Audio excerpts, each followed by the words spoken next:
नमस्कार दोस्तों, आपका मेरे YouTube चैनल फ्रेंड्स स्टोरीज़ में स्वागत है।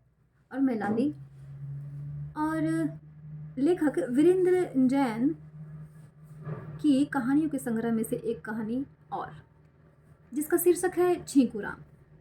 आज से तकरीबन 1 साल पहले हम जिस मोहल्ले में रहते थे उसमें हमारे पड़ोस में एक छोटा सा परिवार भी रहता था। उस परिवार में यूँ तो सभी लोग तारीफ़े काबिल थे, मगर उनका छोटा लड़का विवेक कुछ ज़्यादा ही काबिल तारीफ़ था। विवेक की कई आदतों में से एक आदत थी बहुत अधिक छींकने की, इसलिए उसका नाम छींकू राम पड़ गया था। अपनी इस आदत से विवेक स्वयं भी बहुत परेशान था।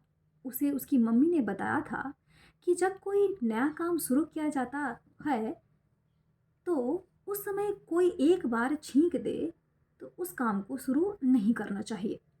इस बात को ध्यान में रखते हुए एक बार वह स्कूल की बस में बैठते बैठते वापस घर आ गया था।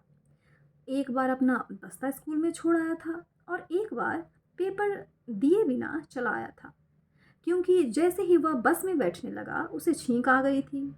ऐसे ही एक बार बस्ता उठाते समय उसे छींक आ गई थी और पेपर के उत्तर लिखना शुरू करते ही उसे छींक आ गई थी। जब से हमें पता चला था कि छींकू राम यानी विवेक को छींकने का रोग है, हमने उससे दोस्ती कर ली थी। उसके बाद जैसे ही हमारे यहाँ कोई मेहमान आता, हम विवेक को अपने घर बुला लिया करते और जब वह आकर हम लोगों के बीच बैठ जाता, तभी हम मेहमान से पूछते, आप चाय पियेंगे? इससे पहले कि मेहमान हाँ करें, विवेक यानी छींकू राम की नाक से आवाज़ आती, आच्छी! और तुरंत मेहमान कहते, नहीं नहीं नहीं, आज ही नहीं, हम चाय नहीं पियेंगे। फिर हम और भी कई चीज़ों के नाम लेते, ठंडा, समोसे, मिठाई खाना है वगैरह, और हर बार उनके हाँ कहने से पहले ही छींकू राम की दूध नाली यानी नाक गोली दाग देते और मेहमान का जवाब हर बार न रहता।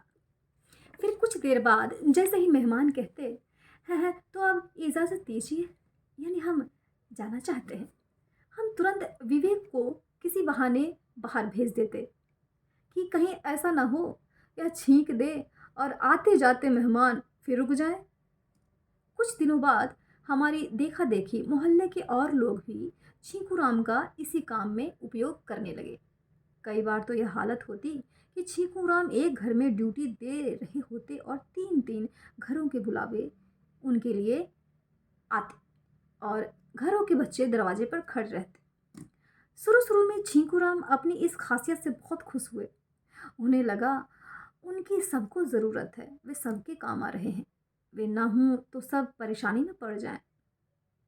अचानक एक दिन उन्होंने किसी के घर पर छींकने से साफ मना कर दिया और कसम खा ली कि अब वे किसी का घर छींकने की सेवाएं प्रदान नहीं करेंगे।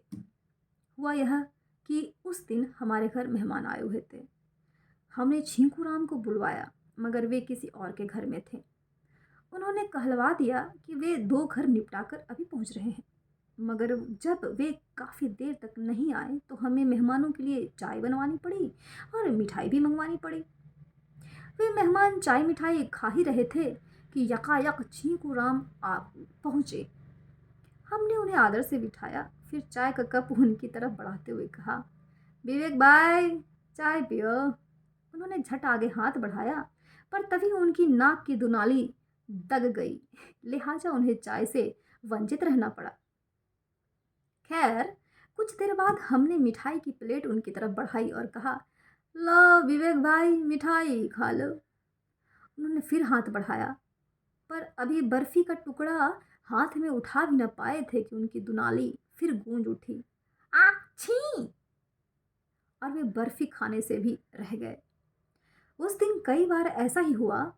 हम हर बार प्लेट आगे करते और वे हर बार आच्छी की आवाज़ के साथ हाथ पीछे करके मायूस हो जाते।